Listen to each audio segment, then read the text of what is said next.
মাঝে মধ্যে উঠার ইচ্ছে না করলেও উঠে দাঁড়াতে হয়, কেননা আপনি দাঁড়ালে তবে তো বাকি সবগুলো সতেজভাবে দাঁড়িয়ে থাকবে, তাই না? ঠিক একটা বটের গাছের মতো সংসারটাকে আগলে রাখতে হয়। কত কষ্ট, কত ঝড় ঝাপটা পেরোনোর পরই একটা সংসার সুন্দর হয়ে ওঠে। চলুন, বড় বড় জ্ঞান দিচ্ছি হয়তো মনে করবেন, তেমন কোনো কিছুই না। আজ একটু দেরিতে উঠেছি, সেই জন্যই সকালের তেমন কোনো কাজকর্ম আপনাদের সাথে দেখানোর সৌভাগ্য হয়ে ওঠেনি। আসসালামু আলাইকুম। উত্তর দিনাজপুর জেলার ছোট্ট একটি গ্রাম থেকে আমি পায়েল। আমার নতুন একটি ব্লগে আপনাদের সকলকে জানাই অনেক অনেক ভালোবাসা, অনেক স্বাগত। আজকে সকালবেলাটা এত ঠান্ডা আর এত ঝিরিঝিরি বৃষ্টি হচ্ছিল যে কি বলবো, সেই জন্য দুপুরবেলা থেকেই ব্লগটা শুরু করছি। আজকে এই যে বাঁধাকপি, ফুলকপি, টমেটো, বেগুন আর হচ্ছে মূলা, যেটা আমার একদমই পছন্দ না, তো কি করা যাবে, রান্না করে আয়নার আব্বাই খাবে, আমি তো খাই না। এই যে তারপরে আমি একটু চা করে নিয়েছি। আর এই চাটা এত সুন্দর আমার খেতে লাগে যে কি বলবো। আমার সত্যি কথা বলতে লাল চাও ভালো লাগে, এই চাটাও ভালো লাগে। তারপরে চাটা করে খাওয়া দাওয়া তো হবেই। আর এদিকে বসে দিচ্ছি হচ্ছে গরম জলটা, আর মানে ফ্ল্যাক্সে করে রেখে দেবো। গরম জল যেহেতু এখন লাগেই, সকলের আমাদের গরম জলই আমরা খাই, ঠিক আছে। আর এদিকে আমি কিন্তু গরম জল করছি আর দাঁড়িয়ে দাঁড়িয়ে চা আর বিস্কিটটাকে খেয়ে নিচ্ছি। তখন বাজে কটা বলেন তো, ওই যে 11টা 11:30 মতো।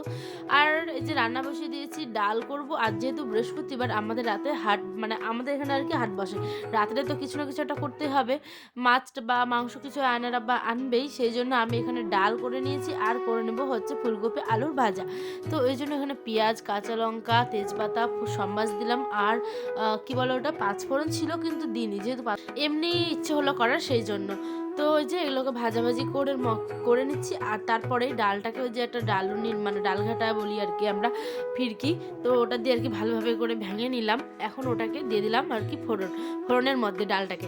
এবার এটা কিছুক্ষণ একটু বলক উঠবে আর তারপরে নামিয়ে নেব। আর ধনেপাতা চাইলে অনেকে দিতে পারেন, আমার কাছে যেহেতু ছিল না সেই জন্য আমি দিইনি। এই যে ডালটা এদিকে ভালোভাবে করে ফুটছে, আর আমার কিন্তু ভাতটাও প্রায় হয়ে এসছে। হ্যাঁ, ভাতটাকে আমি নামিয়ে নিয়েছি। আয়নার আব্বা খাওয়া দাওয়া করে এখন চলে যাবে হচ্ছে গিয়ে দোকানে। এই যে তেলের মধ্যে তারপরে দিয়ে দিলাম তেজপাতা আর দিলাম গোটা জিরে। সম্বাস দেওয়ার পরেই আমি কিন্তু এখানে ভাজাটা বসিয়ে দিয়েছিলাম। কিছু ছোট ছোট আলু ছিল, আর ছোট আলুগুলো না দেখবেন ভাজাতে দিলে তাড়াতাড়ি সেদ্ধ হয়ে যায়। সে আর বড়গুলো আলু মানে সেদ্ধ বা অন্য কোনো তরকারিতে দিলে একটা ভাল লাগে আর কি। তো এই জন্য ছোট ছোট কিছু আলু ছিল, আমি সেগুলো দিয়ে একটা ফুলকপির এই যে ভাজা করে নিচ্ছিলাম আর ডাল। তো আজ এগুলো খাওয়া দাওয়া। তারপরে আয়ন সোনার কাণ্ড দেখেন, তার মধ্যে আমি কিন্তু দৌড়াবো না বাবা, এমনি গলা ব্যথা করছে। ঘরে চলো, ঘরে চলো। আয়ান, স্নান টান সেরেছি, বাপরে বাপ এত মাথা যন্ত্রণা করছিল যে কি বলবো। তো এই যে রাস্তার দিকে এই যে আয়ানটাকে দেখছেন পুরো দৌড়ে বেড়াচ্ছে। এই যে এসে মেরে দিবে গাড়ি কিন্তু। চলো চলো চলো চলো চলো চলো মা, চ চ চ চ চ চ চ।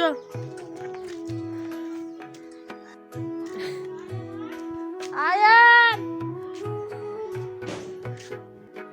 সিও মানে পারছে না ওর সাথে, এত দ্রুত দৌড়াচ্ছে আয়ান যে কি বলবো। সাবনাজ নিয়ে এসো। এই যে ওখান থেকে ওকে ধরে আনতে হবে। আনো, নাড়ু খাবে তো। তুই বেডিটা আছিস কি জন্য, নিয়ে দেখি। পয়সা নি তো কি। হ্যাঁ তো পিসি তো, ওটাই তো কছি। কেরম পিসি এটা? ওটা আমার একটা ননদ হবে, সেই জন্য আর কি ওর সাথে একটু ইয়ার্কি করছিলাম। যাই হোক, এগুলো আমাদের চলতেই থাকে। আর রাস্তার মধ্যে ভিডিও করলে তো হাজারজন হাজার রকম একটু হাসি ঠাট্টা কথাবার্তা বলেই থাকে। যা হোক, ওগুলো কি আর বলবো। চলুন, এই যে গলাটা বলছিলাম যে মানে ভয়েস দিচ্ছি, তারপরেও মনে হচ্ছে গলাটা পুরো ঠান্ডা লেগে যেরকম গোটা গোটা হয়ে যায় না, মানে কি বল ওটাকে, বাপরে প্রচণ্ড মানে ব্যথা করছে। আর রাত্রে ওষুধ খেতে হবে, নাহলে থাকা যাবে না একদম। তারপরে বাড়িতে এসে আয়নকে পড়তে বসে দিয়েছি। এই যে ওর নানু যেগুলো বই দিয়েছে সেগুলো নিয়ে ওইগুলো আর লিখতে পারে, ওকে একটু বসিয়েছি যাতে ওর একটু ভালো লাগে, সাহসটা ভাঙে। তারপরে মানে এরকমই একটু ইচ্ছে হয়েছে আমার, সেই জন্য ওকে একটু বসালাম।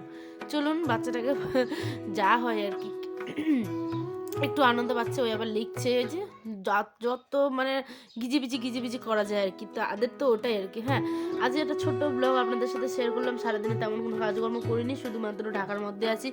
একদম এত বাতাস যে কি বলবো। সেই জন্য আজ এই পর্যন্ত, দেখাবে অন্য একটি ব্লগে। সকলে ভালো থাকবেন, সুস্থ থাকবেন, আল্লাহ হাফেজ, টাটা।